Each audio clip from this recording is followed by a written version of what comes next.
জুলাই অভ্যুত্থানের প্রথম শহীদ আবু সাইদকে গুলি করা 2 পুলিশের মৃত্যুদণ্ড, 3 সদস্যের যাবজ্জীবন, বেরবির ভিসি সহ 5 জনের 10 বছরের কারাদণ্ড, 20 জনের বিভিন্ন মেয়াদের সাজা আপিলের ঘোষণা আসামি পক্ষের।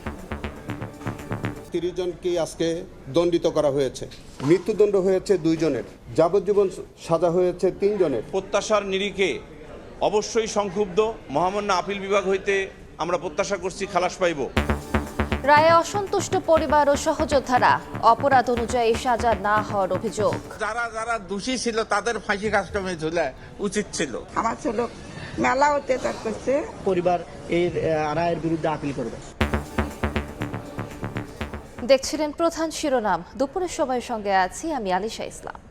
এবার অন্যান্য শীর্ষ সংবাদ। নির্দিষ্ট শিক্ষা প্রতিষ্ঠানে 3 দিন অনলাইন, 3 দিন সশরীরে ক্লাস। শনিবার থেকে সব মহানগরীতে কার্যকর, পর্যায়ক্রমে চালু হবে সারা দেশে, জানালেন শিক্ষামন্ত্রী। হাম সংক্রমণে বাড়ছে মৃত্যু, উৎকণ্ঠায় অভিভাবক। সংক্রমণের উচ্চ ঝুঁকিতে রাজধানী, মহল্লা ভিত্তিক আইসোলেশন ব্যবস্থার পরামর্শ, স্বাস্থ্যবিধি মেনে চলার তাগিদ। বিএনপি ক্ষমতায় আসার পর একজনও গুম খুনের শিকার হয়নি, সংসদে আইনমন্ত্রী। মানবাধিকার কমিশন, সুপ্রিম কোর্ট সচিবালয় ও বিচারক নিয়োগ রহিতকরণ বিল পাশ, বিরোধী দলের আপত্তি। বগুড়া 6 ও শেরপুর 3 আসনে নির্বাচন, জয়ের আশা বিএনপির, এজেন্ট বের করে দেওয়ার অভিযোগ জামায়াতের। সুষ্ঠুভাবে চলছে ভোট গ্রহণ, জানালেন সিইসি।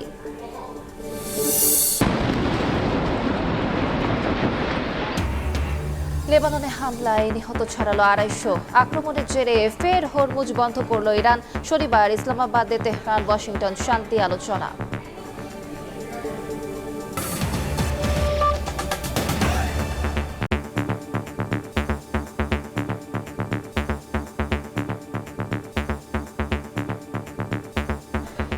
জুলাই গণ অভ্যুত্থানের প্রথম শহীদ আবু সাইদকে সরাসরি গুলি করা 2 পুলিশকে মৃত্যুদণ্ড দিয়েছেন আন্তর্জাতিক অপরাধ ট্রাইব্যুনাল। যাবজ্জীবন কারাদণ্ড আরও 3 পুলিশ সদস্যের।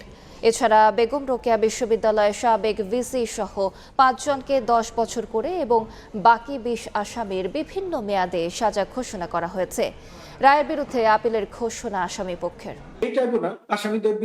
বৃহস্পতিবার আলোচিত এই মামলার রায় ঘোষণা করেন আন্তর্জাতিক অপরাধ ট্রাইব্যুনাল 2। রায়ে গুলি করা সাবেক পুলিশ সদস্য আমির হোসেন ও সুজন চন্দ্র রায়কে মৃত্যুদণ্ড দেওয়া হয়। যাবজ্জীবন কারাদণ্ড হয়েছে আরও 3 পুলিশ সদস্য আরিফুজ্জামান ওরফে জীবন, রবিউল ইসলাম ওরফে নয়ন ও বিভূতিভূষণ রায় ওরফে মাধবের।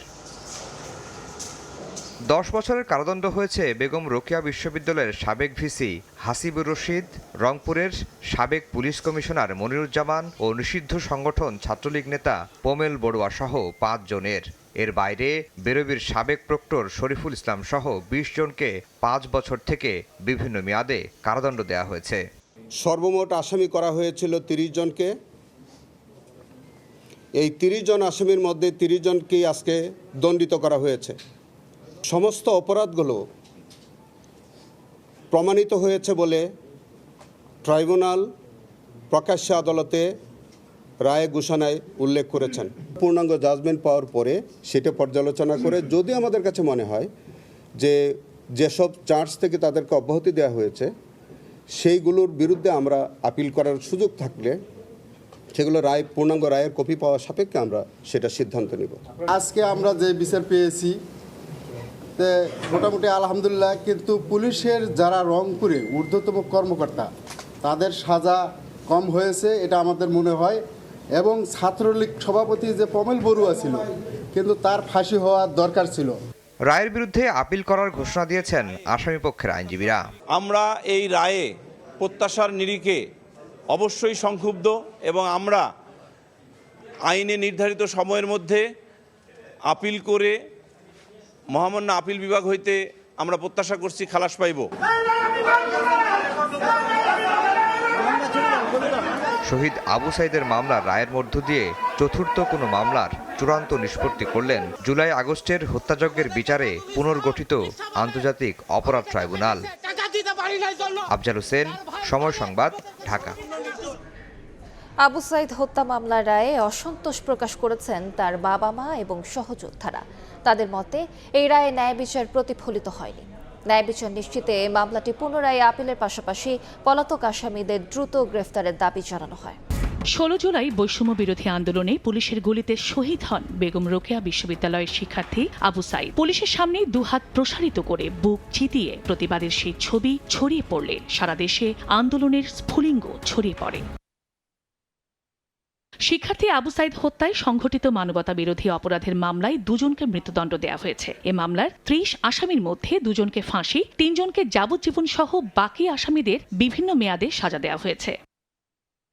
তবে মামলার রায়ে অসন্তোষ প্রকাশ করেছেন পরিবারের সদস্যরা। রায়ের বিরুদ্ধে আপিলের পাশাপাশি পলাতক আসামিদের দ্রুত গ্রেফতারের দাবি জানান তারা। যে 2 জনকে ফাঁসি দিয়েছে, 3 জনকে যাবজ্জীবন কারাদণ্ড দিচ্ছে, এতে আমি সন্তুষ্ট নই। যাদের ঘেরে আদেশে আমার ছেলেকে হত্যা করা হয়েছে তারাই তো বাঁচি গেল। বেশি আসামি ফাঁসি দিলে তাই না আমরা খুশি হই না, তা এটা আমরা খুশি নয়। আমার ছেলে মেলা অত্যাচার করছে, আমরা এই জন্য খুশি হয়নি ওই পর্যন্ত। যারা পলাতক আছে তাদেরকে ধরে এবং যারা আজকের যে রায়ের যে 2 জন মৃত্যুদণ্ড হলো এবং তাদের এই মৃত্যুদণ্ড দ্রুত কার্যকর করা হোক। রাষ্ট্রের সাহায্য নিয়ে যদি আপিল করা যায় তো অবশ্যই পরিবার এই রায়ের বিরুদ্ধে আপিল করবে। একই সঙ্গে বেগম রোকেয়া বিশ্ববিদ্যালয়ের উপাচার্য ও শহীদ আবু সাইদের সহযোদ্ধারা বলেন, অপরাধ অনুযায়ী শাস্তি নিশ্চিত হয়নি, রায় পুনরায় বিবেচনার দাবি জানান তারা। যারা গুরুদণ্ডে দণ্ডিত তাদেরকে অনেক লঘু শাস্তি দেওয়া হয়েছে। পুলিশের কর্মকর্তা এসি ইমরানের কিন্তু কোনো শাস্তি দেওয়া নেই এবং তার নাম কিন্তু এই আসামিদের লিস্টেও নেই। তো এটা আমাদের জন্য দুঃখের। প্রত্যাশিত রায়টার জন্য আমি সন্তুষ্ট, কিন্তু কার যে এখানে অপরাধী এবং নিরপরাধী ব্যক্তির শাস্তিটা কতটুকু হয়েছে সেটা আমরা পর্যালোচনা করে সঠিকভাবে বলতে পারবো যে রায়টা আমরা পূর্ণাঙ্গ সন্তুষ্ট কিনা। দীর্ঘ বিচারিক প্রক্রিয়া শেষে ঘোষিত এ রায় কেবল আবু সাইদের পরিবার নয়, রংপুর জুড়ে দেখা দিয়েছে মিশ্র প্রতিক্রিয়া। সময় সংবাদ, রংপুর। এই মুহূর্তে আন্তর্জাতিক অপরাধ ট্রাইব্যুনালে আছেন সহকর্মী সাবরিনা মজুমদার এবং রংপুরে আছেন নাজমুল ইসলাম নিশাদ। সরাসরি প্রথমে যাচ্ছি সাবরিনার কাছে। সাবরিনা, ছাত্র আন্দোলনের যে মোড় ঘুরিয়ে দিয়েছিল, যে মৃত্যুর মধ্য দিয়ে অর্থাৎ জুলাই গণ অভ্যুত্থানের প্রথম শহীদ আবু সাইদ হত্যা মামলার রায় এই 1 বছর 9 মাসের মাথায় রায় দিল আন্তর্জাতিক অপরাধ ট্রাইব্যুনাল এবং শেষে যদি বলতে চাই যে ঠিক 12টার কিছুক্ষণ আগে এই রায় পড়া শুরু করেন আন্তর্জাতিক অপরাধ ট্রাইব্যুনাল। তবে প্রথমেই যে কথাটি দিয়ে ট্রাইব্যুনাল রায় পড়া শুরু করেন তিনি সেটা বলেন যে ট্রাইব্যুনাল বলেন যে আবু সাইদ যখন 2 হাত প্রসারিত করে দাঁড়িয়েছিল তখন তিনি মনে করেছিলেন যে তার সামনে আসলে মানুষ দাঁড়িয়েছিল, কিন্তু তার সামনে তিনি কোনো মানুষ আসলে দাঁড়ানো ছিল, অমানুষ যারা ছিলেন তারা দাঁড়িয়েছিলেন। পরবর্তীতে রায়ের যখন পড়া শুরু করেন তখন বিভিন্ন আবু সাইদ হত্যা মামলার যে প্রেক্ষাপট সেই প্রেক্ষাপটগুলো ট্রাইব্যুনাল তুলে ধরেন এবং পরবর্তীতে এই মামলায় যেহেতু সব থেকে বেশি আসামি এবং 24 জন আসামি এই মামলায় পলাতক এবং পলাতক আসামিদের ক্ষেত্রে ট্রাইব্যুনাল বলেন যে পলাতক যারা আসামি তারা যদি মনে করেন যে তারা তাদের সাজা থেকে আসলে অব্যাহতি পেয়ে যাবেন বা ছাড় পেয়ে যাবেন তাহলে সেটি মনে করার কোনো দরকার নেই, কারণ তাদের সাজাও তারা পাবেন।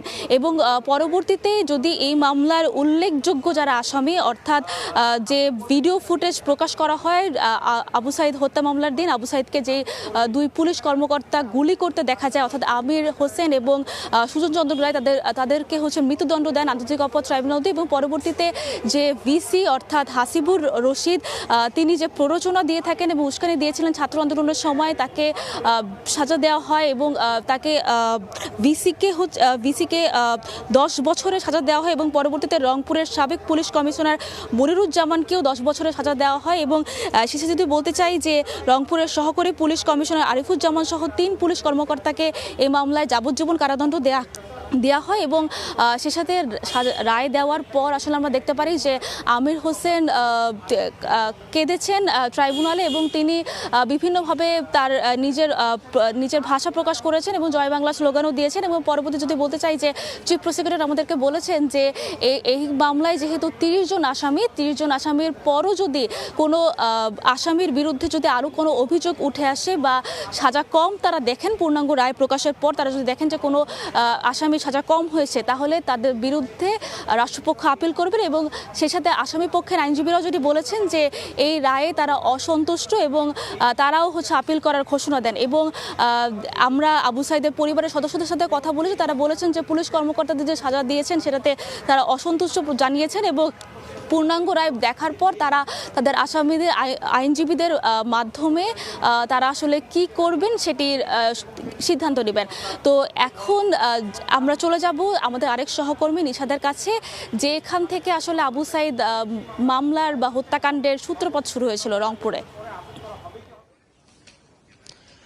আমি এখন রয়েছে রংপুরের পীরগঞ্জে জুলাই আন্দোলনের প্রথম শহীদ আবু সাইদের বাড়িতে।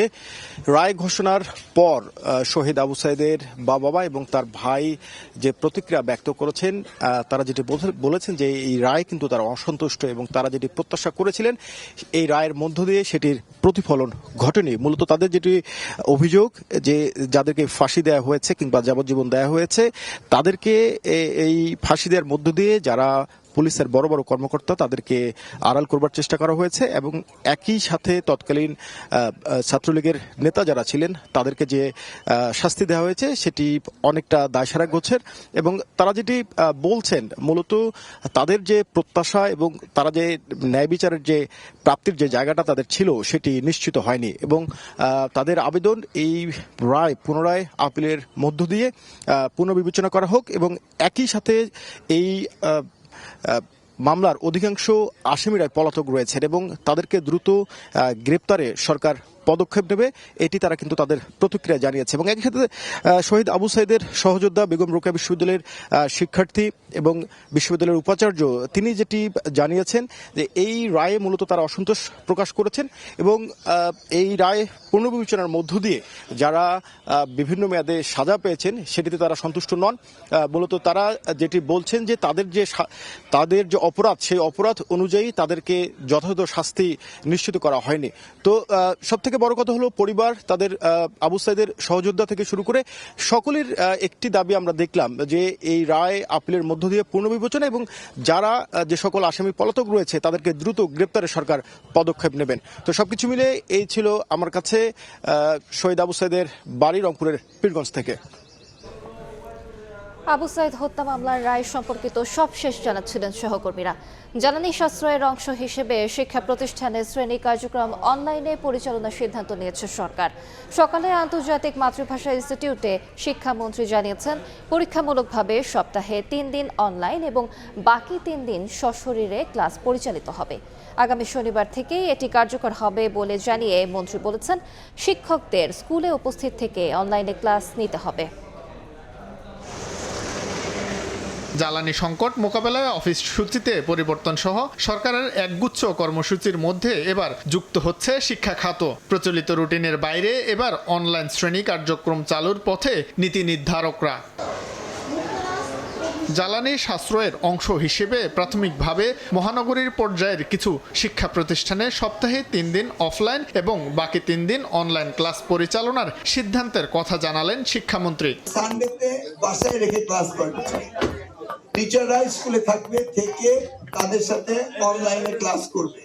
সোমবার আমরা আবার তাদেরকে স্কুলে আনতে চাই, কারণ we don't want to break down their social activities. মঙ্গলবারে আমরা তাদের আনতে চাই না। ট্রায়াল এন্ড এররের মধ্য দিয়ে আমরা ডিজিটাল এডুকেশনের দিকে প্র্যাকটিস করছি।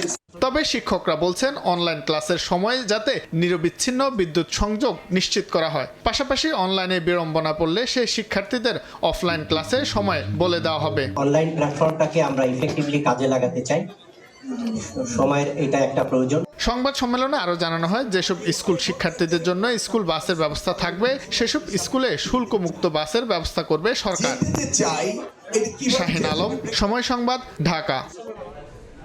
বিএনপি সরকার ক্ষমতায় আসার পর কেউ গুম খুনের শিকার হয়নি বলে জানিয়েছেন আইনমন্ত্রী। এদিন সংসদে বিরোধী দলের আপত্তির মধ্যেই পাশ হয় জাতীয় মানবাধিকার কমিশন রহিতকরণ, সুপ্রিম কোর্ট সচিবালয় ও বিচারক নিয়োগ রহিতকরণ বিল। নোট অব ডিসেন্ট দেয়া বিলগুলোর পক্ষে বিরোধী দলের একজন করে বক্তব্য রাখেন। সংসদে পাল্টা যুক্তি তুলে ধরেন বিল উত্থাপন করা মন্ত্রীরা। পরে তা সংখ্যাগরিষ্ঠের ভিত্তিতে কণ্ঠভোটে পাশ হয়। এছাড়া পাশ হয়েছে আরও 9টি বিল। সংসদে উত্থাপিত আকারে পাবলিক বৃহস্পতিবার সকাল 10:30টায় শুরু হয় ত্রয়োদশ সংসদের প্রথম অধিবেশনের দ্বাদশ বৈঠক। শুরুর দিকে সরকার ও বিরোধী দলের সম্মতিতে পাশ হয় এনার্জি রেগুলেটরি কমিশন, শ্রম সংশোধন সহ বেশ কয়েকটি বিল। হ্যাঁ জয়যুক্ত হয়েছে, হ্যাঁ জয়যুক্ত হয়েছে, হ্যাঁ জয়যুক্ত হয়েছে। মানবাধিকার কমিশন রহিতকরণ বিল উত্থাপন করেন আইনমন্ত্রী। এই বিলের বিরোধিতা করে বক্তব্য রাখেন কুমিল্লা 4 আসনের সংসদ সদস্য হাসনাত আব্দুল্লাহ। বিএনপি মানবতা বিরোধী অপরাধের শিকার হলেও এই আইনের পক্ষে সাফাই গাইছে বলে অভিযোগ তার। জাতীয় মানবাধিকার কমিশনের নামে বিরোধী দল ও মতকে দমন কমিশন হিসেবে সেটি ব্যবহার করা হয়েছে। বিএনপিকে দমন করার বৈধতা জাতীয় মানবাধিকার কমিশন উৎপাদন করেছে। জাতীয় মানবাধিকার কমিশন 2009-এ যদি চলে যায়, আমরা মাননীয় স্পিকার 2009-এ যদি চলে যায়, আজকে যদি 2025-এর অধ্যাদেশটিকে ল্যাপস করে দেওয়া হয়, এটি এই সংসদের জন্য আমাদের যে একটা আমরা ফরওয়ার্ডিং একটা মুভে ছিলাম, আজকে এই 2025-এর অধ্যাদেশটি ল্যাপস করার মধ্য দিয়ে জাতি আবার ব্যাকওয়ার্ডের দিকে যাবে। পরামর্শ যাচাই বাছাই ছাড়া এই আইন, এই অধ্যাদেশ পাশ করা সম্ভব নয় বলেই একই সাথে মানবাধিকার কমিশন যাতে বাংলাদেশে খালি না থাকে জায়গাটা, 2000 আইনটাকে রেস্টোর করতে বলছি। 42 দিনে বাংলাদেশের একটি মানুষও ক্রস ফায়ারের শিকার হয়নি। 42 দিনে একটি মানুষও গুমের শিকার হয়নি মাননীয় স্পিকার। এরপর সুপ্রিম কোর্ট পৃথক সচিবালয় ও বিচারক নিয়োগ রহিতকরণ বিল সংসদে পেশ করেন আইনমন্ত্রী। বিচার বিভাগ হিসাবে কাজ করছে। বিরোধিতা করেন পাবনা 1 আসনের এমপি নাজিবুর রহমান ও রংপুর 4 আসনের আখতার হোসেন। পক্ষের যুক্তি তুলে ধরেন আইনমন্ত্রী। এটি বিচার বিভাগের স্বাধীনতার উপর নগ্ন হস্তক্ষেপ, বিচার বিভাগের স্বাধীনতার চরম লঙ্ঘন, ফ্যাসিবাদী কায়দায় নিম্ন আদালতকে ব্যবহার করে বিরোধী মত দমনের আয়োজন চলছে মাননীয় স্পিকার।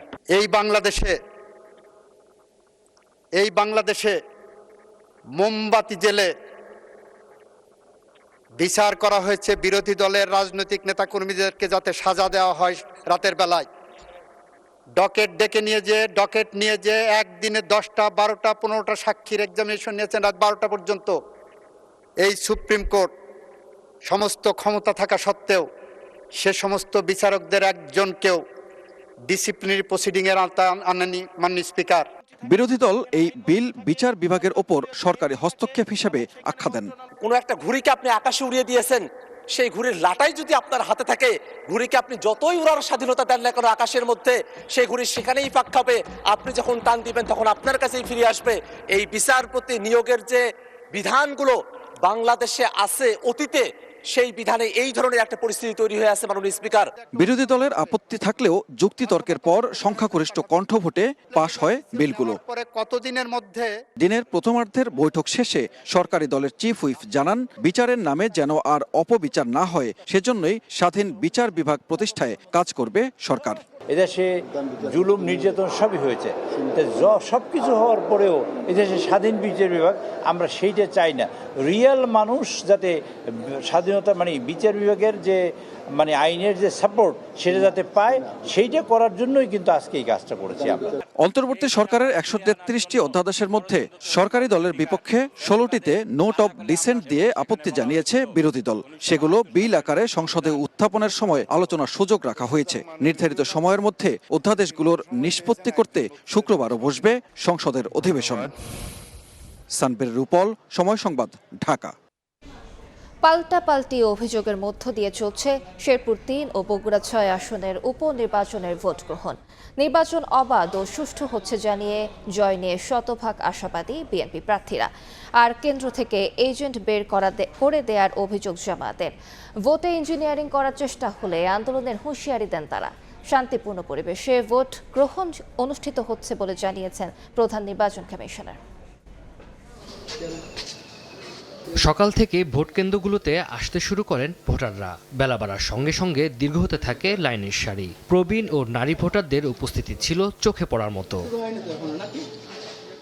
বগুড়া 6 আসনে উপনির্বাচনে শহরের হাসনাত জাহান উচ্চ বালিকা বিদ্যালয়ে ভোট প্রদান শেষে বিএনপির মনোনীত প্রার্থী রেজাউল করিম বাদশাহ জয়ের ব্যাপারে আশাবাদ ব্যক্ত করেন। আর ভোটদান শেষে তাৎক্ষণিক প্রতিক্রিয়ায় জামায়াতের প্রার্থী বিভিন্ন জায়গায় মব সৃষ্টির অভিযোগ তোলেন। কোনো ইঞ্জিনিয়ারিংয়ের চেষ্টা করলে আন্দোলনের হুঁশিয়ারি দেন তিনি। ইনশাআল্লাহ আজকের এই নির্বাচনটা অত্যন্ত সুন্দর সুষ্ঠু পরিবেশে অনুষ্ঠিত হবে ইনশাল্লাহ জনগণ সকলে স্বতঃস্ফূর্তভাবে ভোট কেন্দ্রে এসে তাদের ভোট প্রয়োগ করবে। ভোট নিয়ে কোনো ধরনের অনিয়ম এবং নির্বাচনে কোনো কারচুপি অথবা ইঞ্জিনিয়ারিং কোনো যদি কেউ চিন্তা করে, এটা আপনাদের মাধ্যমে এটা ভেসে যাবে, ইনশাআল্লাহ নস্যাৎ হবে বলে আমি মনে করি। শেরপুর 3 আসনে সকাল থেকে কেন্দ্রগুলোতে উৎসবমুখর পরিবেশে ভোট দিতে দেখা গেছে। বিশেষ করে নারী ভোটারদের উপস্থিতি ছিল চোখে পড়ার মতো। বিএনপির প্রার্থী মাহমুদুল হক রুবেল অভিযোগ করেন, জামায়াত নিশ্চিত পরাজয় জেনে বিএনপির নামে মিথ্যা প্রপাগান্ডা ছড়াচ্ছে। আর ভোট দিয়ে জামায়াতের প্রার্থী মাসুদুর রহমান অভিযোগ করেন, কেন্দ্র থেকে তাদের এজেন্টদের বের করে দেয়া হচ্ছে। আমি আশা করি যেহেতু সুষ্ঠু নিরপেক্ষ ভোট হচ্ছে, আলহামদুলিল্লাহ বিজয় ইনশাল্লাহ অবশ্যই আমার সুনিশ্চিত। সূক্ষ্মভাবে যদি এই ভোটটা গণনা পর্যন্ত থাকে, তাহলে আলহামদুলিল্লাহ আমি আল্লাহর উপরে বিশ্বাস রেখে বলতে পারি আমি প্রতিদ্বন্দ্বী প্রার্থীর চেয়ে কমপক্ষে 50,000 ভোট বেশি পাবো। ভোট দিতে পেরে স্বস্তি প্রকাশ করেন ভোটাররা। আবার একটা ভোট দিলাম, খুব আনন্দঘন মুহূর্তে। এখানে ভোটের পরিবেশ খুব সুন্দর। হ্যাঁ, আমার জীবনের সর্বপ্রথম ভোট, আমি খুবই আনন্দিত। দেশের উন্নতি হবো, দেশের ভালো করবো, আমার খুশ উদ্দেশ্য করবো, আমাকে পোলাপান সন্তানের কাছে গেলে ভালো পরামর্শ দিব। খুব ভালো লাগতেছে, মানে শান্তিভাবে ভোট দিয়ে রয়েছি। কোথাও কোনো তারা বাধাপ্রাপ্ত হয়নি এবং ভোট কেন্দ্রে এসে সে তার পছন্দের ভোটটি দিয়ে নিরাপদে বাড়ি যেতে সক্ষম হচ্ছে। শান্তিপূর্ণ পরিবেশে ভোট গ্রহণ অনুষ্ঠিত হচ্ছে বলে জানিয়েছেন প্রধান নির্বাচন কমিশনার। একদম সুন্দরভাবে, একদম স্মুথলি এই ইলেকশনটা যাতে হয়, সব ধরনের অ্যারেঞ্জমেন্ট আমরা নিয়েছি। নির্বাচন অবাধ, সুষ্ঠু, নিরপেক্ষ ও শান্তিপূর্ণ করতে মাঠে রয়েছে সেনাবাহিনী, বিজিবি, র্যাব ও পুলিশ। স্বচ্ছতা নিশ্চিতে প্রতিটি কেন্দ্রে সিসিটিভি ক্যামেরা স্থাপন করা হয়েছে। তানজিল হাসনাত, সময় সংবাদ। এই মুহূর্তে বগুড়ায় আছেন সহকর্মী সাইফুর রহমান রকি এবং শেরপুরে আছেন ওবায়দুল হক। শুরুতেই যাচ্ছি রকির কাছে। রকি, বিস্তারিত জানাবেন। 6 সদর আসনের উপনির্বাচন অনুষ্ঠিত হচ্ছে। সকাল 7:30 থেকে ভোট গ্রহণ শুরু হয়েছে, চলবে বিরতিহীনভাবে বিকেল 4:30 পর্যন্ত। আমরা এখন armed police battalion public school ও কলেজে আছি। এই কেন্দ্রে আমরা আপনাদের দেখানোর চেষ্টা করছি যে এখানে এখন বেশ কিছু নারীদের ভোটারদের লাইন। তবে আমরা অধিকাংশ কেন্দ্রে কিন্তু ঘুরেছি। এই কেন্দ্রগুলোর মধ্যে কিন্তু আমরা খুব বেশি লাইন কিন্তু ভোটারদের দেখতে পাইনি, সেটি পুরুষ নারী উভয় ক্ষেত্রেই। তবে দুপুরের পরে কিছুটা নারী ভোটারের সংখ্যা বাড়ছে এবং তারা তাদের পছন্দের প্রার্থীকেই আসলে ভোট দিতে পারছেন। আমরা তাদের সঙ্গে কথা বলছি, তারা যেটি বলছেন যে আসলে তাদের কোনো ধরনের কোনো সমস্যার সম্মুখীন হতে হচ্ছে না এবং তারা নির্বিঘ্নে তারা তাদের পছন্দের প্রার্থীকে ভোট দিয়ে তারা আবার বাড়িতে ফিরে যেতে পারছেন। সব মিলিয়ে আসলে শান্তিপূর্ণ পরিবেশে ভোট গ্রহণ অনুষ্ঠিত হচ্ছে।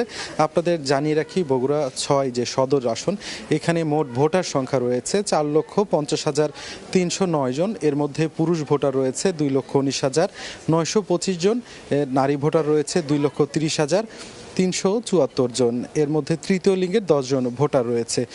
সব মিলিয়ে যদি বলা চলে যে এর মধ্যে আমরা এই কেন্দ্রে যিনি প্রিজাইডিং কর্মকর্তা আছে তার সঙ্গে কথা বলেছি। তিনি আমাদের জানিয়েছেন এই কেন্দ্রে এখন পর্যন্ত মোট 15% ভোট পড়েছে, তবে মোট ভোটার এই কেন্দ্রে রয়েছে 3,125 জন।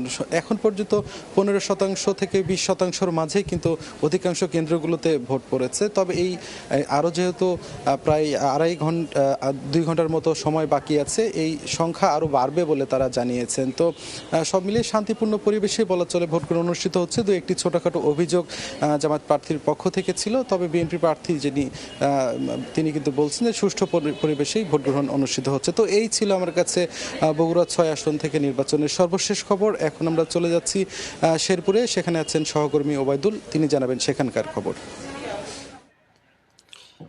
শেরপুর 3 আসনেও শান্তিপূর্ণ পরিবেশে ভোট গ্রহণ চলছে এবং দুপুর 2টায় জেলা রিটার্নিং কর্মকর্তা কার্যালয় থেকে আমাদেরকে জানানো হয়েছে এখানে 39.1% কিন্তু ভোট কাস্টিং হয়েছে।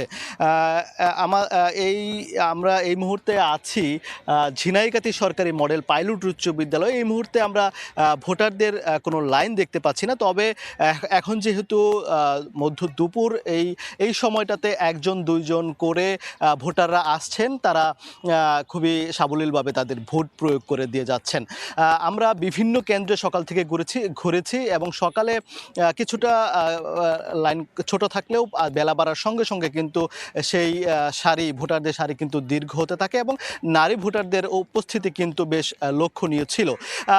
তবে এই শেরপুর ৩ আসনে আমরা সবশেষ যে তথ্যটি জানতে পেরেছি, জামায়াতের যিনি প্রার্থী মাসুদুর রহমান তিনি কিছুক্ষণ আগে জানিয়েছেন তিনি বিভিন্ন অভিযোগ করেছেন, জাল ভোটের অভিযোগ করেছেন, বিভিন্ন অভিযোগ করে তিনি ভোট বর্জন করেছেন এবং দুপুর ৩টায় তিনি সংবাদ সম্মেলনে তার বক্তব্য তিনি জানাবেন। তবে যিনি বিএনপির প্রার্থী ধানের শীষের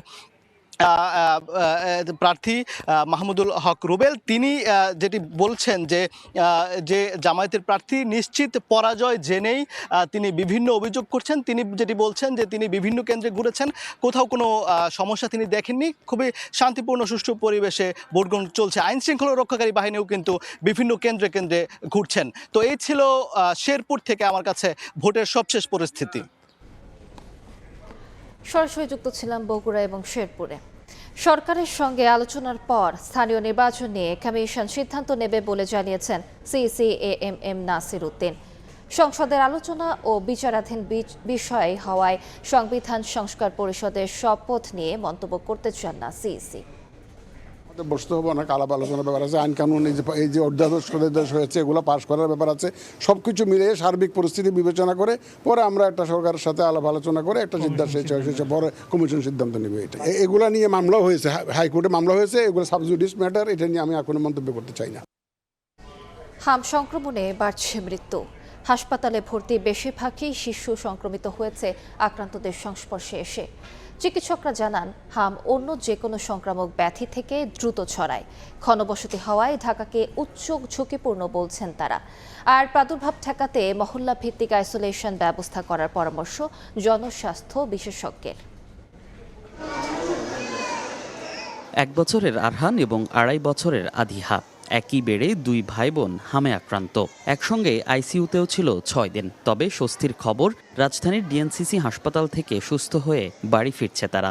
আমরা আসছিলাম নারায়ণগঞ্জ থেকে আর কি, পরে আমরা সংক্রমণ ব্যাধি হসপিটালে গেছি, ওখানে সিট পাই না, পরে এখানে দিছি। এখানে আইসিইউর মধ্যে ছিলাম 6 দিন। কালকে নিচে নামাই দিছে, আজকে আমাদেরকে ছুটি দিচ্ছে আর কি। হাসপাতালে ভর্তি বেশিরভাগ শিশুর সংক্রমণ ছড়িয়েছে আক্রান্তদের সংস্পর্শে এসে। আক্রান্ত হচ্ছে একই পরিবারের একাধিক শিশু। ঠান্ডা, জ্বর, কাশি এই রোগ দেখা দিছে, পরে হাসপাতাল নিয়ে গেছিলাম। জ্বর কমে নেই, 105-4 জ্বর ছিল। 3 দিনের দিন এখানে এসে ভর্তি হয়েছি। জ্বর নিয়ে গায়ে একটু রেশ ছিল। ভর্তি আছে 6 দিন ধরে, আলহামদুলিল্লাহ এখন আমার বাচ্চা সুস্থ হয়েছে। চিকিৎসকরা বলছেন হাম অন্য যে কোনো সংক্রামক ব্যাধি থেকে দ্রুত ছড়ায়। ঘন বসতির কারণে রাজধানী ঢাকা সংক্রমণের উচ্চ ঝুঁকিতে বলেও জানান তিনি। হাম হচ্ছে ভয়াবহ একটা সংক্রামক ব্যাধি। হার্ড ইমিউনিটি কমে যাওয়াতে এক জায়গায় যদি হয় দেখা যায় যে বিশাল একটা জনসংখ্যা নিয়ে হয়ে যাচ্ছে। যেই শহরে লোক সংখ্যার ক্ষমতা বোধহয় আইডিয়ালি 50 লাখ, সেখানে 3 কোটি বসবাস করে, ফলে রোগটা দ্রুত ছড়াচ্ছে। প্রাদুর্ভাব ঠেকাতে আক্রান্তদের পাড়া মহল্লা ভিত্তিক আইসোলেশন করার পরামর্শ দিচ্ছেন জনস্বাস্থ্য বিশেষজ্ঞ। যারা কমিউনিটিতে এখন অসুস্থ হয়ে আছে, গুরুতর অবস্থায় যায়নি, তাদেরকে যদি আমরা স্বাস্থ্যবিধি অনুসরণ করে তাদেরকে একটা জায়গায় নিয়ে এসে প্রত্যেক পাড়া মহল্লা ভিত্তিক তাদের চিকিৎসা এবং আইসোলেশন করে রাখতে পারি, তাহলে রোগটা আর ছড়াবে না। কাজে এই 3টা কাজ একত্রিত করতে পারলে কেবল আমরা সর্বোচ্চ সুরক্ষাটা পাবো। তবে টিকা হচ্ছে এর মধ্যে সবচেয়ে বেশি গুরুত্বপূর্ণ। দেশে হামে আক্রান্ত ও উপসর্গ নিয়ে মারা গেছে প্রায় 150 শিশু। হাসপাতালে ভর্তি হওয়া রোগীর সংখ্যা ছাড়িয়েছে 11,000। মনির হোসেন, সময় সংবাদ, ঢাকা। এই মুহূর্তে বরিশালে শেরে বাংলা মেডিকেল কলেজে আছেন সহকর্মী মেহেদি হাসান বাপ্পি। সরাসরি যাচ্ছি তার কাছে। বাপ্পি, হাম সংক্রমণে কিন্তু বরিশাল বিভাগে আরও 2 শিশুর নাম মৃত্যুর তালিকায় 2 শিশুর নাম যুক্ত হয়েছে। এ নিয়ে বিভাগে মোট মৃতের সংখ্যা দাঁড়ালো 12 জনে। আমরা এই মুহূর্তে রয়েছি বরিশাল শেরি বাংলা মেডিকেল কলেজ হাসপাতালে। এই হাসপাতালটিতে মোট 4 জন শিশু মৃত্যুবরণ করেছেন আজ সকালে। আজ সকালে শেরেবাংলা মেডিকেল কলেজ হাসপাতালে পরিচালক কার্যালয় থেকে একটি বিজ্ঞপ্তিতে জানানো হয়েছে গত 24 ঘন্টায় 2 শিশু মৃত্যুবরণ করেছেন। একই সাথে এই হাসপাতালটির 3টি আইসোলেশন কক্ষে ভর্তি রয়েছেন মোট 91 জন শিশু, যার মধ্যে নতুন ভর্তি হয়েছেন 30 জন। একই সময় ছাড়পত্র নিয়ে গেছেন আরও 27 জন। মৃত্যুবরণ করা যে 2 শিশু তাদের মধ্যে একজনের বাড়ি বরিশালের বাকেরগঞ্জে 5 মাস বয়সী শিশু ইমাম, অন্যজনের বাড়ি বরিশাল জেলার বিভাগের বরগুনা জেলার আমতলীতে আবু মোহাম্মদ, তার বয়স 9 মাস। আমরা বিভাগীয় স্বাস্থ্য অধিদপ্তরের সাথে কথা বলেছিলাম, তারা হাম সংক্রমণ ঠেকাতে সব ধরনের প্রস্তুতির কথা আমাদেরকে জানিয়েছেন। আমরা এই যে শের-ই-বাংলা মেডিকেল কলেজ হাসপাতালে রয়েছে, এখানে শয্যা সংকটের কারণে আমরা যে হাম আইসোলেশন ওয়ার্ডটিতে রয়েছে, এখানে 26টি বেড রয়েছে। যে বেডে এখন পর্যন্ত আজ 53 জন চিকিৎসা নিচ্ছেন। কোনো বেডে 2 থেকে 3 জন, আবার অনেকে বেড না পেয়ে ফ্লোরেও আমরা চিকিৎসা নিতে দেখেছি। যার ফলে এই যে সংক্রমণ এবং রোগীর যে স্বজনরা বলছেন এই চিকিৎসার ক্ষেত্রে তারা কিছুটা বেশ বেগ পোহাতে হচ্ছে, কারণ তারা বলছেন যে এত রোগীর বিপরীতে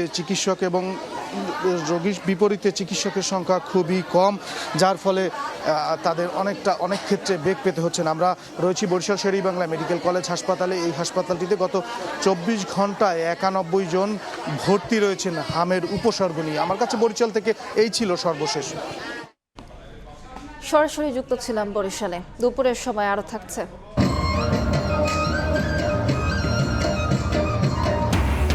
পাহাড়ে উৎসবের রং, রাঙামাটি ও খাগড়াছড়িতে বৈশাখের বর্ণাঢ্য র্যালি। এবার ক্ষুদ্র নৃগোষ্ঠীর নিজস্ব নামে উদযাপন হবে বর্ষবরণ।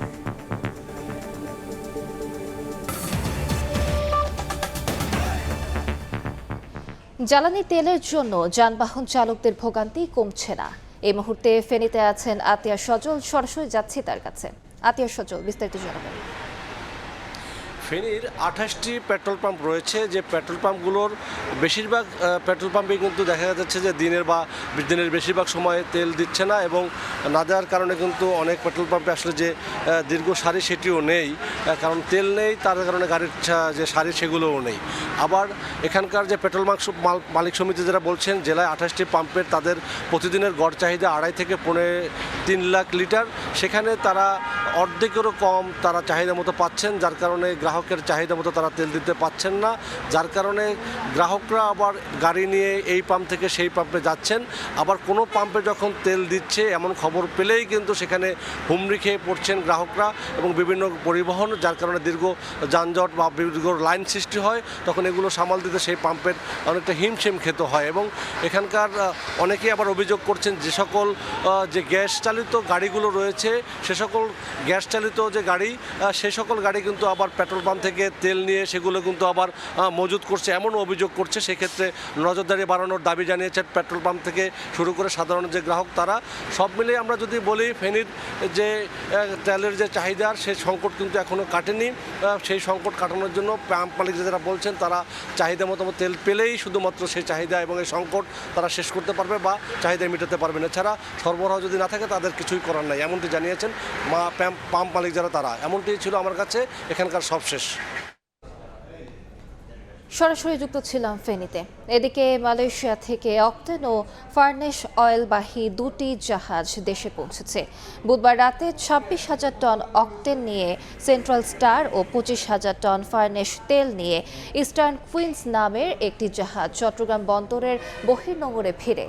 সকালের জোয়ারে জাহাজ দুটি বহির্নোঙর থেকে পাইলটিং করে পতেঙ্গা ডলফিন জেটিতে আনা হয়। এরপর শুরু হয় খালাস প্রক্রিয়া।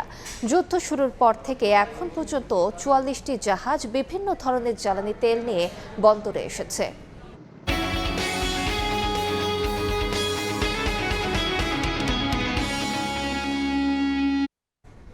পারস্য উপসাগরে যুদ্ধের ঢেউ, বঙ্গোপসাগরের উপকূল চট্টগ্রামের কর্ণফুলী নদীতে জ্বালানি সংকটে শত শত মাছ ধরা ট্রলার ও পণ্যের লাইটার জাহাজ ঠাঁই দাঁড়িয়ে। এতে বড় ধরনের প্রভাব পড়ছে মৎস্য আহরণ ও পণ্য পরিবহন খাতে। বাড়ছে মাছ ও পণ্যের দাম। কর্মহীন হয়ে পড়ছেন হাজার হাজার মৎস্যজীবী। নূর জামাল আতিকের ক্যামেরায় শফিকুল আলমের প্রতিবেদন।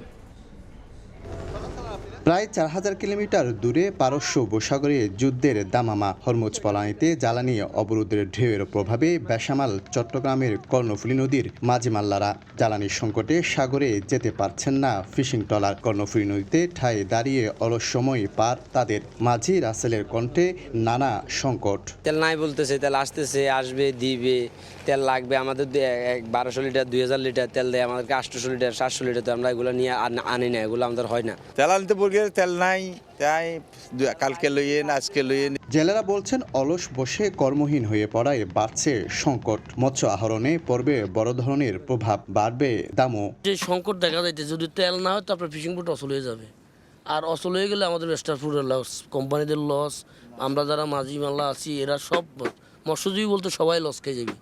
বৃহৎ মৎস্য অবতরণ কেন্দ্র চট্টগ্রামের ফিশারি ঘাটেও প্রভাব পড়েছে। আড়ত ও গদিতে তৈরি হয়েছে মাছের সংকট। তবে সংকট এড়িয়ে ভিন্ন সুর বোট মালিকের মুখে। এখন সাশ্রয় মাছটা অনেক বেশি, আমরা বিদেশে রপ্তানি করতে আছি, আমরা বিদেশ থেকে মাছ আনতে আছি না। এখন আমাদের রপ্তানিটা বাড়ি গেছে, আমদানিটা কমে গেছে। মধ্যপ্রাচ্যে যুদ্ধের প্রভাব শুধু মাছ ধরা ট্রলারে নয়, পড়ছে পণ্য পরিবহনে। বড় জাহাজ থেকে তেল সংকটে পণ্য আনতে পারছে না লাইটারেজ জাহাজগুলো। চট্টগ্রাম বন্দরের বহির্নোঙরে মাদার ভেসেল থেকে ভোগ্যপণ্য, শিল্পের কাঁচামাল সহ নানা পণ্য খালাস করে হাজার হাজার লাইটারেজ জাহাজ। জ্বালানি সংকটে বন্ধ অধিকাংশ। শফিকুল আলম, সময় সংবাদ, চট্টগ্রাম। 40 বছর ধরে অসংখ্য খুশির মিছিলে ছিল আইডিএলসি, থাকবে আগামীতেও। যুদ্ধের কারণে মধ্যপ্রাচ্যে আটকা পড়া বাংলাদেশিদের ফিরিয়ে আনার কাজ চলছে বলে জানিয়েছেন পররাষ্ট্র প্রতিমন্ত্রী শামা ওবায়েদ। দেশে ফিরিয়ে প্রয়োজনে নতুন কর্মসংস্থানের ব্যবস্থা করা হবে। সকালে শাহজালাল আন্তর্জাতিক বিমানবন্দরে আরব আমিরাত প্রবাসী শাহ আলমের মরদেহ পরিবারের কাছে হস্তান্তর শেষে কথা জানান তিনি। কুমিল্লার শাহ আলম জীবিকার তাগিদে পাড়ি জমিয়েছিলেন মধ্যপ্রাচ্যে, কিন্তু যুদ্ধ কেড়ে নিল তার জীবন। গত 1 এপ্রিল সংযুক্ত আরব আমিরাতের ফুজাইরার দিব্যা এলাকায় ক্ষেপণাস্ত্রের আঘাতে ঘটনাস্থলে নিহত হন তিনি। মারা যাওয়ার 8 দিন পর এমিরেটস এয়ারলাইন্সের ফ্লাইটে বৃহস্পতিবার সকাল 8:30টার দিকে হজরত শাহজালাল আন্তর্জাতিক বিমানবন্দরে পৌঁছায় তার মরদেহ। কল দিতে এসি মোবাইল বন্ধ হয়, কিছু খবর পাইছি না। পরে 12টার দিকে আমি খবর পাইছি। ওর শালায় বলছে যে মারা গেছে, বুম অন্যখানে পড়ছে, এই বুমের টুকরাই ওর বুকে পড়ছে। আমরা 3 ভাই 4 বোন, আর ওর মেয়ে 2 মেয়ে 2 ছেলে। শাহ আলমের মরদেহ হস্তান্তর কার্যক্রমে অংশ নিয়ে পররাষ্ট্র প্রতিমন্ত্রী বলেন, আটকে পড়া অন্য প্রবাসীদের ফিরিয়ে আনার কাজ চলছে। যারা এখানে আটকা পড়ছে, বাংলাদেশি নাগরিক বা অন্য দেশের নাগরিক, যুদ্ধের কারণে তাদের ভিসা সংক্রান্ত জটিলতা, অন্যান্য সমস্যাগুলো, সেটা কিন্তু বাংলাদেশ সরকার দেখছে। যারা কর্ম হারিয়ে আসছেন বাংলাদেশে ফেরত, তাদের পুনর্বাসন যাতে বাংলাদেশের কোনো কর্মসংস্থান হতে পারে, সেটা একটা ব্যাপার আমরা দেখছি, এবং তারা যাতে ফেরত যেতে পারে সেটাও কিন্তু আমরা সচেষ্ট আছি। নিহত ব্যক্তির পরিবারকে অর্থ সহায়তা দেয়া হবে বলে জানিয়েছে প্রবাসী কল্যাণ ও বৈদেশিক কর্মসংস্থান মন্ত্রণালয়। তিনি 3 লক্ষ টাকা পাবেন, ইন্স্যুরেন্স না থাকার কারণে 10 লক্ষ টাকাও পাবেন না, কিন্তু 3 লক্ষ টাকা পাবেন। সেটা একটা প্রসেস আছে, আমরা ইউএনের মাধ্যমে সার্টিফিকেশন নিয়ে এই টাকাটা দেব। আর আজকে আমরা লাশ পরিবহন এবং দাফন বাবদ আমাদের মন্ত্রণালয়ের পক্ষ থেকে 35,000 টাকা এবং ইরান ক্রাইসিসের জন্য একটি বিশেষ অনুদান বাবদ ক্ষতিপূরণ 50,000 টাকা, এই দুটো চেক আমরা আজকে হস্তান্তর করছি। প্রবাসী কল্যাণ মন্ত্রণালয়ের তথ্যানুযায়ী সংঘাতে এখন পর্যন্ত 7 বাংলাদেশি নিহত হয়েছেন। দেশে ফিরেছে 5 জনের মরদেহ। তাসনিয়া নিশাত, মিম, সময় সংবাদ, ঢাকা।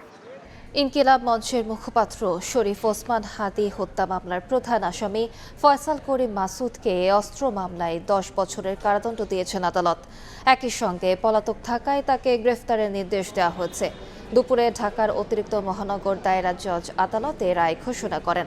মামলার নথি সূত্রে জানা যায়, 2024 সালের 7 নভেম্বর আদাবর এলাকার একটি বাসায় অভিযান চালায় র্যাব 2। এ সময় ফয়সাল করিম মাসুদকে আটক করা হয়। উদ্ধার করা হয় 2টি বিদেশি পিস্তল, ম্যাগজিন ও গুলি। এ ঘটনায় আদাবর থানায় অস্ত্র আইনে মামলা হয়। তদন্ত শেষে আদালতে অভিযোগপত্র জমা দেয়। হাদি হত্যার পর থেকে পলাতক ফয়সালকে পশ্চিমবঙ্গের বনগাঁ থেকে গ্রেফতার করেছে ভারতের পুলিশ। সংরক্ষিত নারী আসনের সাবেক সংসদ সদস্য ও কেন্দ্রীয় আওয়ামী লীগের সদস্য অ্যাডভোকেট সফুরা বেগম রুমিকে গ্রেফতার করেছে পুলিশ। বুধবার রাতে ঢাকার মোহাম্মদপুরের একটি বাসা থেকে তাকে গ্রেফতার করে লালমনিরহাট ডিবি পুলিশ। তার বিরুদ্ধে লালমনিরহাট সদর থানা, রংপুরের কোতোয়ালি, ঢাকার মোহাম্মদপুর সহ বিভিন্ন থানায় হত্যা, নাশকতা ও প্রতারণার অভিযোগে মামলা রয়েছে। শেখ হাসিনা সরকার পতনের পর আত্মগোপনে থেকে কার্যক্রম নিষিদ্ধ হওয়া আওয়ামী লীগকে পুনর্বাসনে জয় বাংলা ব্রিগেডের হয়ে বিভিন্ন কার্যক্রম পরিচালনা করে আসছিলেন বলে অভিযোগ তার বিরুদ্ধে। অংশীজনদের সঙ্গে আলোচনা করে এই সাংবাদিকদের বেতন কাঠামো নির্ধারণ করা হবে বলে জানিয়েছেন তথ্য ও সম্প্রচার মন্ত্রী জহির উদ্দিন স্বপন। সকালে ইকোনমিক রিপোর্টার্স ফোরামের কার্যালয়ে গণমাধ্যমের প্রাসঙ্গিকতা শীর্ষক অনুষ্ঠানে এ কথা জানান তিনি। বলেন, সমালোচনা ও অনুসন্ধানী প্রতিবেদন সরকারের কাজে সহায়তা করবে। ডিজিটাল নিরাপত্তা আইন, মিডিয়া রিফর্ম, বিজ্ঞাপনের নীতিমালা নির্ধারণ হয়নি উল্লেখ করে তিনি বলেন, এ নিয়ে অঘোষিত প্রতারণা চলছে। এ বিষয়ে দেয়া প্রতিশ্রুতি বাস্তবায়নে সরকার কাজ করছে বলেও জানান মন্ত্রী। সাংবাদিক কে আর সাংবাদিক কে না, এটার মাপকাঠিটা সরকার যদি নির্ধারণ করতে যায়, এই সংজ্ঞাটা কে এবং তার কি হওয়া উচিত, এটার বেতন কাঠামো কেমন হবে, এটা হবে ওইটা হবে, তাহলেই কিন্তু বিষয়টা একটা অন্যরকম জায়গাতে চলে যেতে পারে। আমি সেই কারণে মনে করি যে এই পুরো ব্যাপারটাই সকল অংশীদারদের একটা সম্মিলিত আলোচনার মধ্য দিয়ে আমরা নির্ধারণ করব। দুপুরের সময় আরো থাকছে চ্যাম্পিয়ন্স লিগে হার সঙ্গী বার্সেলোনার 19 বারের চেষ্টায় ন্যু ক্যাম্পে হাসলো অ্যাটলেটিকো মাদ্রিদ। 2-0 গোলের জয় রোজি ব্লাঙ্কোদের দাপট দেখে লিভারপুলকে হারালো পিএসজি। উৎসবে মাতোয়ারা পার্বত্য জেলা রাঙামাটি ও খাগড়াছড়ি। আনন্দ উচ্ছ্বাসে হয়ে গেল বিজু, সাংগ্রাই এবং বৈশুক বিহু উদযাপন পরিষদের বর্ণাঢ্য শোভাযাত্রা। এবারের বর্ষবরণ উৎসব বৈশাখী নামে নয়, পার্বত্য জেলার বিভিন্ন সম্প্রদায়ের নিজ নিজ নামে উদযাপিত হবে বলে জানিয়েছেন মন্ত্রী।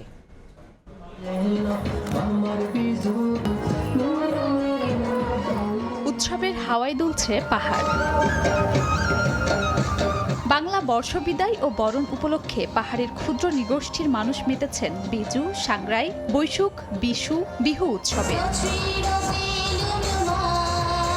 বৃহস্পতিবার সকাল থেকে রাঙামাটির বিভিন্ন পাড়া মহল্লা থেকে পৌর চত্বরে ভিড় করেন বিভিন্ন বয়সের মানুষ। ক্ষুদ্র নৃগোষ্ঠীর তরুণ তরুণীরা তুলে ধরেন নিজেদের সংস্কৃতি ঐতিহ্য। সংস্কৃতি ঐতিহ্য আর আমাদের পোশাক আচার ওগুলো তুলে ধরার জন্য এখানে আচার অন্যতম কারণ। আমাদের সম্পর্কে যে অপসংস্কৃতিগুলো ছড়িয়ে দেওয়া হয় এগুলো যাতে না। এদিকে সকালে সচিবালয়ে নিজ মন্ত্রণালয়ে প্রেস ব্রিফিংয়ে পার্বত্য চট্টগ্রাম বিষয়ক মন্ত্রী বলেছেন, এবারের নববর্ষ উৎসব বৈশাখী নামে নয়, বরং পার্বত্য এলাকার বিভিন্ন সম্প্রদায় নিজ নিজ নামে উদযাপন করবেন। বাংলাদেশি জাতীয়তাবাদীতে যে যে সম্প্রদায় রয়েছে, ক্ষুদ্র ক্ষুদ্র 2000 জনগোষ্ঠী, সব সম্প্রদায়ের নাম নিয়ে হবে ওরা যেটা পালন করেন। খাগড়াছড়িতে ঐতিহ্যবাহী গড়োয়া ও ত্রিপুরা নৃত্যের মাধ্যমে উৎসবের সূচনা হয়। আয়োজন করা হয় বর্ণিল শোভাযাত্রার। ত্রিপুরাদের হাজার বছরের সংস্কৃতি, ভাষা, সঙ্গীত, নৃত্য সহ হারানো ঐতিহ্য তুলে ধরার জন্য এমন আয়োজনে মেতেছেন পাহাড়িরা। নিজেদের কাছ থেকে অবদেবতা দূর করে মঙ্গলজনক হয়ে আনার জন্য আমরা এই গড়োয়া নৃত্য করে থাকি। 3 পার্বত্য জেলায় 11টি সম্প্রদায়ের সংস্কৃতি ও জাতীয় ঐতিহ্যের অংশ হিসেবে প্রধান সামাজিক উৎসব বিজু, বৈশু, সাংগ্রাই, বিশু, চাংলান, চাকরান নামে 12 এপ্রিল থেকে উদযাপন শুরু হবে। খাদিজা স্বপ্না, সময় সংবাদ। দেশের বাইরের খবর। লেবাননে ইসরায়েলি বিমান হামলায় 254 জন নিহত হয়েছেন, আহত 1000-এর বেশি। ইসরায়েলের প্রধানমন্ত্রী সাফ জানিয়েছেন, ইরানের সঙ্গে যুদ্ধবিরতি হলেও হিজবুল্লাহর ওপর হামলা থামবে না। হোয়াইট হাউসও দাবি করেছে, ইরান যুক্তরাষ্ট্র যুদ্ধবিরতি চুক্তিতে লেবানন অন্তর্ভুক্ত নয়। চুক্তি না মানলে ইরানে আরও ভয়াবহ ও শক্তিশালী হামলার হুমকি দিয়েছেন ট্রাম্প। এদিকে লেবাননে হামলার জেরে ফের হরমুজ প্রণালী বন্ধ করে দিয়েছে ইরান। যুক্তরাষ্ট্র ও ইরানের যুদ্ধবিরতি চুক্তির কয়েক ঘন্টা যেতে না যেতেই লেবাননে ভয়াবহ হত্যাযজ্ঞ চালায় ইসরায়েল। রাজধানী বৈরুত সহ দেশটির পূর্ব ও দক্ষিণাঞ্চলে নির্বিচার বোমাবর্ষণে হতাহত হন বহু মানুষ। এমন পরিস্থিতিতে ইসরায়েলি প্রধানমন্ত্রী বিনিয়ামিন নেতানিয়াহু তার আক্রমণাত্মক অবস্থান পুনর্ব্যক্ত করেছেন। এক ভিডিও বার্তায় তিনি সাফ জানান, ইরানের সাথে যুদ্ধবিরতি হলেও হিজবুল্লাহর উপর হামলা থামবে না। লেবাননে ইসরায়েলি হামলার জেরে হরমুজ প্রণালী বন্ধ করে দিয়েছে ইরান। একই সঙ্গে নেতানিয়াহুর হুঁশিয়ারির কড়া জবাব দিয়ে ইরানের ইসলামী বিপ্লবী গার্ড জানায়, শত্রুরা সামান্য ভুল করলে তারা পূর্ণমাত্রায় প্রতিক্রিয়ার জন্য প্রস্তুত। এর মধ্যেই আবারও ইরানে হামলার হুঙ্কার দিয়েছেন ডোনাল্ড ট্রাম্প। নিজের সামাজিক যোগাযোগ মাধ্যম ট্রুথ সোশ্যালে দেয়া এক পোস্টে ট্রাম্প বলেন, তেহরান যদি ওয়াশিংটনের সঙ্গে হওয়া চুক্তি পুরোপুরি মানতে ব্যর্থ হয় তবে আরও বড় ও ভয়াবহ হামলা শুরু করবে যুক্তরাষ্ট্র, যা আগে কেউ কখনো দেখেনি। মার্কিন সামরিক জাহাজ ও যুদ্ধবিমান ইরানের আশপাশে অবস্থান করবে বলেও জানান ট্রাম্প। এদিকে 2 সপ্তাহের যুদ্ধবিরতির ঘোষণায় আন্তর্জাতিক বাজারে তেলের দাম ব্যাপকভাবে কমে গেলেও হরমুজ প্রণালী বন্ধের খবরে বৃহস্পতিবার সকালে এশিয়ার বাজারে আবারও কিছুটা বেড়েছে জ্বালানি তেলের দাম। অপরিশোধিত তেলের দাম 2.2% বেড়ে ব্যারেল প্রতি দাঁড়ায় $96.70। রবিউল ইসলাম আওলাদ, সময় সংবাদ। চ্যাম্পিয়ন্স লিগের খবর, কোয়ার্টার ফাইনালের লড়াইয়ে লিগ প্রতিদ্বন্দ্বী অ্যাটলেটিকো মাদ্রিদের কাছে হোঁচট খেল বার্সেলোনা। ঘরের মাঠে 2-0 গোলে হেরেছে কাতালানরা। অ্যাটলেটিকোর পোস্টে 18টি শটের মাঝে 7টি লক্ষ্যে রেখেও কোনো গোল আদায় করে নিতে পারেনি বার্সা। এই জয়ে ইউসিএল এর সেমিফাইনালের পথে এক পা বাড়িয়ে রাখল রোজি ব্লাঙ্কোসরা। ঘরের মাঠে অবশ্য শুরু থেকে দাপটি দেখায় বার্সেলোনা। প্রথম 10 মিনিটে প্রতিপক্ষ রক্ষণকে একরকম তটস্থ রাখেন রাশফোর্ড, ইয়ামালরা। 2 ফুটবলার দারুণ কিছু সুযোগ তৈরি করলেও শেষ পর্যন্ত তা গোলে পরিণত করতে পারেননি। আলভারেজের শট অনায়াসে হাতে আটকান বার্সা গোলরক্ষক হুয়ান গার্সিয়া। 58% বেশি বল দখলে রেখে 18টি শট নেয় বার্সেলোনা, যার মাঝে 7টি লক্ষ্যে থাকলেও একটাও গোল আদায় করতে পারেনি তারা। বিপরীতে 5 শটের মধ্যে 3টি লক্ষ্যে রেখেই সফল অ্যাটলেটিকো। বার্সা সবচেয়ে বড় ধাক্কা খায় ম্যাচের 44 মিনিটে। পাউ কুবার্সি লাল কার্ড দেখায় 10 জনের দলে পরিণত হয় স্বাগতিকরা। সেই ধাক্কা আর কাটিয়ে উঠতে পারেনি তারা। বিরতিতে যাওয়ার আগে পাওয়া সুযোগ ভালোভাবে কাজে লাগায় অ্যাটলেটিকো। বক্সের বাইরে পাওয়া ফ্রি কিক থেকে স্কোর করেন আলভারেস। দারুণ এক গোলে আর্জেন্টাইন ফরওয়ার্ড অ্যাটলেটিকোকে এগিয়ে দেন, যা চ্যাম্পিয়ন্স লিগের চলতি মৌসুমে তার 9ম গোল। ক্লাবটির হয়ে এই প্রতিযোগিতায় কোনো আসরে ব্যক্তিগত সর্বোচ্চ গোলের রেকর্ড গড়লেন আলভারেস। একজন কম নিয়েও আক্রমণ অব্যাহত রাখে বার্সা। তবে সমতায় ফিরতে মরিয়া বার্সা দ্বিতীয় গোল হজম করে 70 মিনিটে। অ্যাটলেটিকোর লিড দ্বিগুণ করেন শার্লথের গোলে। ক্যাম্প নুতে দাপটে পারফরমেন্সের পরও হেরে বড়সড় হোঁচট খেল বার্সেলোনা। 19 বারের চেষ্টায় এই ভেন্যুতে প্রথমবার জয়ের স্বাদ পেলেন সিমিওনে। তারেক হাসান শিমুল, সময় সংবাদ। এ পর্যায়ে শীর্ষ সংবাদগুলো জানিয়ে দিচ্ছি আরেকবার। জুলাই অভ্যুত্থানের প্রথম শহীদ আবু সাইদকে গুলি করা 2 পুলিশের মৃত্যুদণ্ড, 3 সদস্যের যাবজ্জীবন, সাবেক ভিসি সহ 25 জনের বিভিন্ন মেয়াদে জেল। রায়ে অসন্তুষ্ট পরিবার। নির্দিষ্ট শিক্ষা প্রতিষ্ঠানে 3 দিন অনলাইন, 3 দিন সশরীরে ক্লাস। শনিবার থেকেই সব মহানগরীতে কার্যকর, পর্যায়ক্রমে চালু হবে সারা দেশে, জানালেন শিক্ষামন্ত্রী। এবং হাম সংক্রমণে বাড়ছে মৃত্যু, উৎকণ্ঠায় অভিভাবক। সংক্রমণের উচ্চ ঝুঁকিতে রাজধানী, মহল্লা ভিত্তিক আইসোলেশন ব্যবস্থার পরামর্শ, স্বাস্থ্যবিধি মেনে চলার তাগিদ।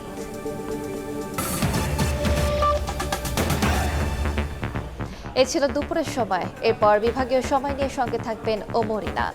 আলিশা, আপনাকে ধন্যবাদ। বিভাগীয় সময় নিয়ে আসছে কিছুক্ষণ পর, সঙ্গে থাকুন সময়ে।